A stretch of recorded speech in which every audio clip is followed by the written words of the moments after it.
So what happens when we die? It's a question that humanity has wrestled with throughout history. But a new study conducted by NYU may have found some answers. Dr. Sam Parnia is the director of critical care and resuscitation research at NYU Langone School of Medicine, where he ran this study. Thank you so much for joining us, Dr. Parnia. Pleasure. Thank you for having me. What would you say? What actually happens when you're clinically dead? You know, when people die, essentially it's when the heart stops. So this has been going on for, as far as we know, millennia, not longer. And when the heart stops, you stop breathing and your brain shuts down, and that's how we declare people dead. And that's why we give a time of death and we give them a note. And really, to be honest with you, until about 50 years ago, that was the point of death. So people become lifeless, motionless, the brain shuts down. But now through advances in medicine, we can actually bring people back to life even after they've gone beyond that threshold of death. And study what happens to them. And one of the interesting things, of course, is that the brain completely shuts down, as I said.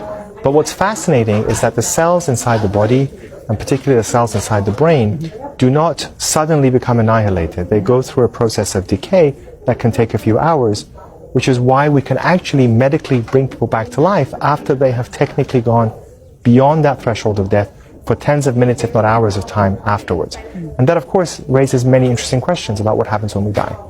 So tell me more about this study. How did you conduct it? And tell me about, how you came about reaching your findings, your conclusion. No, I'm an intensive care doctor, so my job is to essentially save people's lives and prevent them from dying. But unfortunately, people do die, and we try to revive them. What we have found is that over the last few decades, many millions of people have now come back, and many of them have reported, actually, anecdotally, that they've been able to see and hear things going on, even though from our perspective, they should have been dead and their brain should not be functioning at all. And so we became intrigued to study this, one, because it was fascinating, and two, because we tried to revive people without brain damage and to ensure they don't have any disorders of consciousness, so not becoming like brain damaged or having a vegetative state. At any rate, so this particular study is the largest study ever carried out in the world. It was done in 15 medical centers across the US and in Europe. And we studied more than 2,000 people who'd gone through this cardiac arrest or process of death.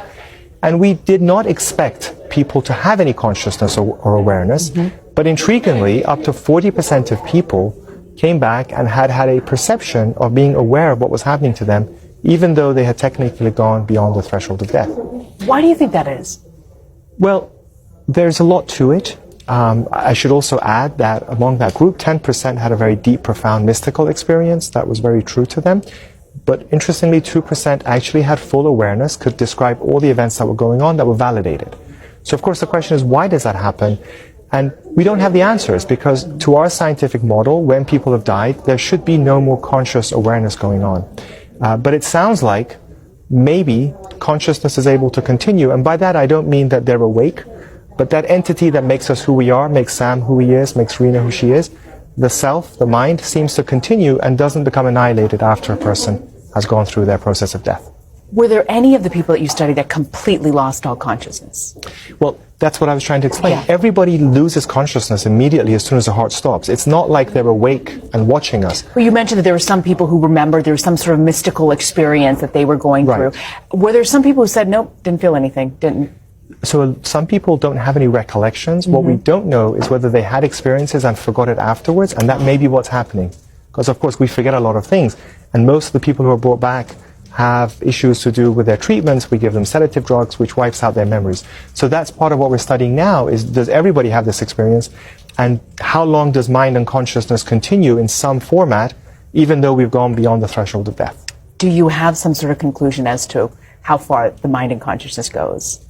Again, from what we can determine, which is actually fascinating, and it raises questions about our whole science, about what happens when we die, is that it appears that even though people have gone beyond that threshold of death and their brain has shut down, that entity that we call consciousness, the mind, the psyche, whatever you want to call it, does not seem to become annihilated.